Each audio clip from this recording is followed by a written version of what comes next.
Tahukah kalian, oksigen adalah unsur penting yang dibutuhkan setiap sel tubuh untuk bekerja dengan baik? Terapi oksigen adalah pemberian oksigen tambahan bagi pasien yang kadar oksigen di darahnya rendah, agar organ-organ vital tetap berfungsi optimal. Tujuan utamanya adalah meningkatkan oksigenasi jaringan, mengurangi beban kerja jantung dan paru, serta menjaga kestabilan kondisi pasien.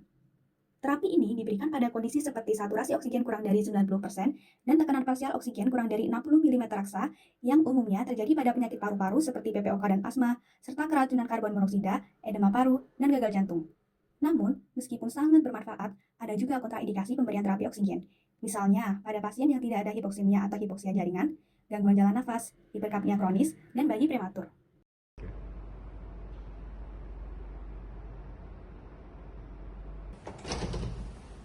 Oke dokter. Selamat pagi Pak, silakan duduk. Gimana Pak kondisinya sekarang? Masih sesak nih dok, masih berat badan saya ini. Tadi itu kan naik tangga, terus jalan ke sini itu kayak lumayan dok, ngos-ngosan saya ini.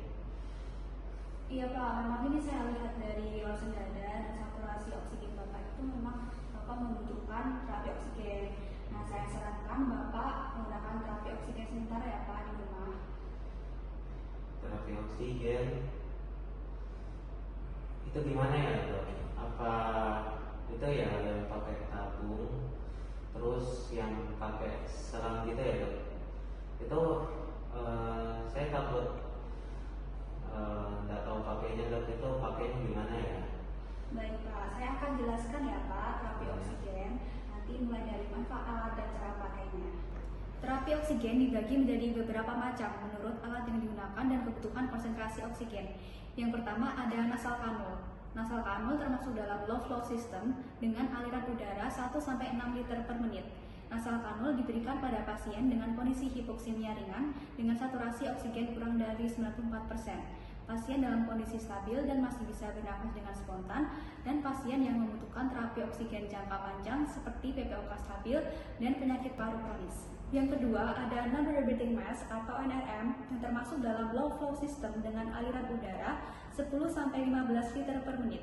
NRM digunakan pada pasien dengan kondisi hipoksemia berat dengan saturasi oksigen kurang dari 85%.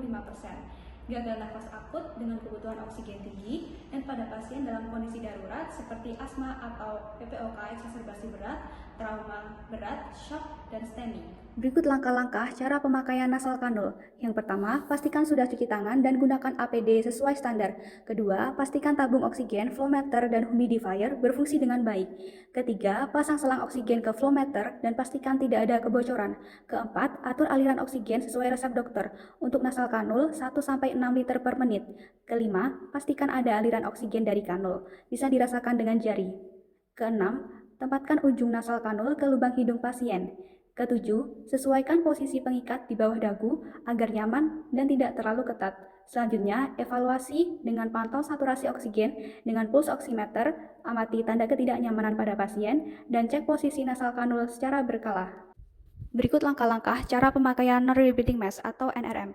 Yang pertama, pastikan sudah cuci tangan dan gunakan APD. Kedua, periksa tabung oksigen, flowmeter, dan reservoir bag NRM.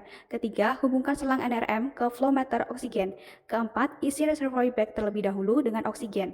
Atur aliran 10-15 liter per menit sampai bag mengembang penuh.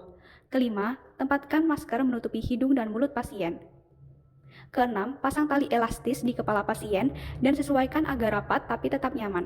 Ketujuh, pastikan katup satu arah berfungsi. Selanjutnya, evaluasi dengan cara amati pergerakan reservoir bag, pantau saturasi oksigen dan tanda klinis pasien, pastikan masker tetap rapat menempel, dan evaluasi kenyamanan pasien. Berikut adalah simple mask yang termasuk terapi oksigen sistem aliran rendah dengan aliran oksigen 5-8 liter per menit, menghasilkan konsentrasi oksigen sekitar 40-60%. Berikut merupakan HFNC atau High Flow Nasal Cannula, termasuk terapi oksigen dengan aliran tinggi hingga 60 liter per menit. Berikut merupakan ventilator yang termasuk terapi oksigen aliran tinggi mulai dari 10 hingga lebih dari 60 liter per menit untuk pasien dengan gangguan pernafasan berat.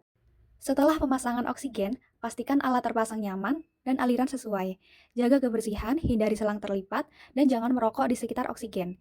Bila masih sesak atau tidak nyaman, segera beritahu tenaga kesehatan. Oh gitu ya dok. Ya, saya sudah mulai paham sih dok sama manfaatnya tadi sama cara pakainya ya. Terima kasih ya dok sebelumnya. Ya, sama-sama Pak. Terapi oksigen adalah alat untuk membantu Bapak pulih. Jadi gunakan dengan aman dan bijak ya Pak. Nanti kalau Bapak ada pertanyaan, jangan sungkan untuk menghubungi kami. Semoga lekas sembuh Pak. Ya, terima kasih ya dok. Nah, gimana? Sudah mulai paham kan? Jangan lupa gunakan terapi oksigen sesuai indikasi dan juga anjuran tenaga medis. Dan ingat, oksigen tepat, napas lebih nikmat.